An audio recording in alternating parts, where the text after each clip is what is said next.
பிப்ரவரி 1ஆம் தேதி மறந்தும் கூட இத செய்யாம வந்துராதீங்க.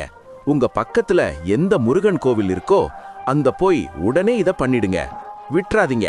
2026இல் செம்மையான அதிர்ஷ்டம் காத்துட்டு இருக்கு. மறுபடியும் சொல்றேன், நீங்க நல்லா இருக்கணும்னா தயவு செஞ்சு போங்க. ஒரு மஞ்சள் துணியை எடுத்துக்கொண்டு அதில் ஒரு ரூபாய் நாணயம் மற்றும் பச்சை கற்பூரம், ஜவ்வாது போன்றவற்றை உள்ளே வைத்து இறுக்கி கட்டிக்கொண்டு உங்கள் குலதெய்வத்தை நினைத்து உங்கள் வேண்டுதலையும் நினைத்து பூஜை அறையில் வைத்து விடுங்கள். தைப்பூசம் அன்று முருகன் கோவிலுக்கு சென்று மனதார வேண்டி அங்குள்ள உண்டியலில் இதை போட்டு விடுங்கள். இதனால் அடுத்த 48 நாட்களுக்குள் நீங்கள் நினைத்தது நிறைவேறியே தீரும்.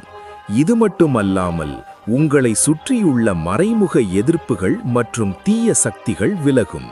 கடன் தொல்லைகளிலிருந்து விடுதலை அளிக்கும். முன்னோர்களின் ஆசி கிடைக்கும் மற்றும் குடும்பத்தில்